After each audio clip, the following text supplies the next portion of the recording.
सब मिथिलावासी के प्रणाम करै छी। एकटा खूब सुंदर चैतावर गीत सुने जाओ। फूल लोढ़ चलली मलिनिया हो रामा, राम जी के बगिया।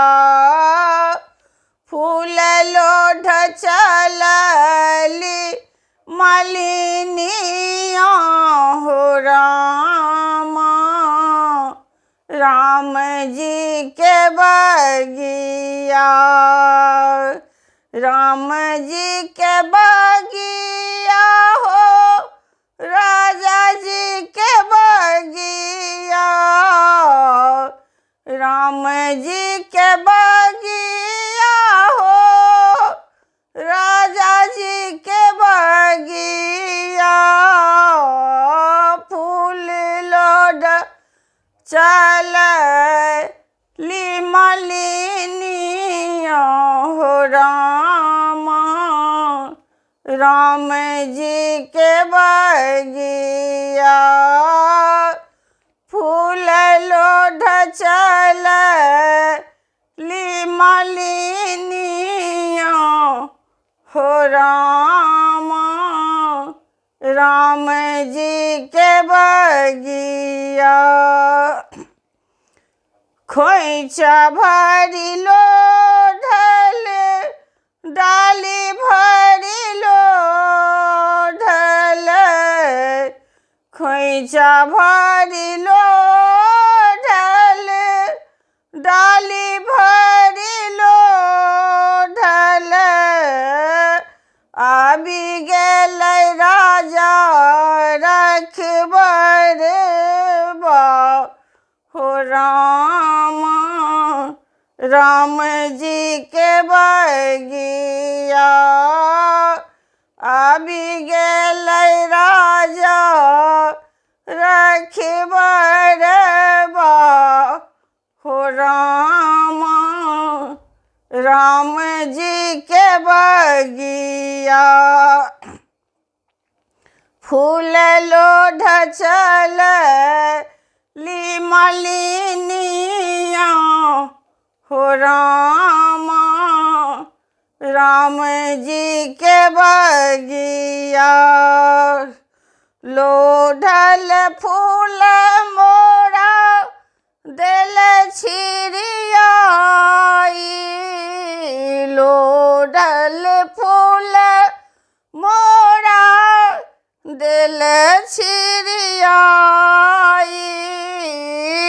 आँचर धए झक झोर हो रामा, राम जी के बगिया। आँचर धए झक झोर हो रामा, राम जी के बगिया। फूल लोढ़ चलली मलिनिया हो रामा, राम जी के बगिया। छोड़ू छोड़ू आहे राजा हमरो अचरिया।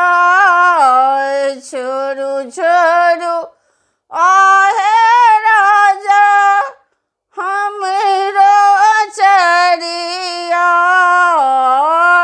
रोबती है त मोर बलकबा हो रामा, राम जी के बगिया।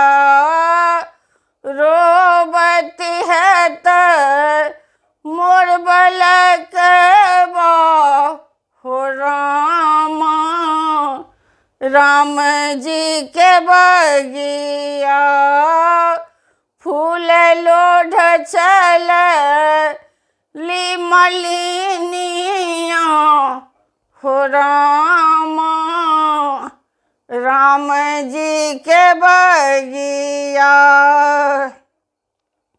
घरबा में हे तो मालिन सासु ननदिया घरवा में, हे तो मालिन सासु ननदिया खेला दे तो तोर बलकबा हो रामा, राम जी के बगिया खेला दे तो तोर बलकबा हो रामा, राम जी के बगिया। सासु मोरा आन्हर ननद ससुररिया, सासु मोरा आन्हर ननद ससुररिया, पिया मोर बसे परदेसिया हो रामा, राम जी के बगिया पिया मोर बसे परदेसिया हो रामा, राम जी के बगिया पिया मोर रहे परदेसिया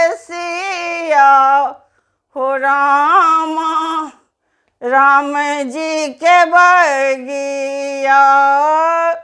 फूल लो ढगेली मालिनिया हो रामा, राम जी के बगिया। अहाँ सबके हमारी गीत अगर नीक लागल हैत तो कमेंट कऽ कऽ बताएब आ हमर चैनल के सब्सक्राइब केनाइ नहीं भूलबै। धन्यवाद।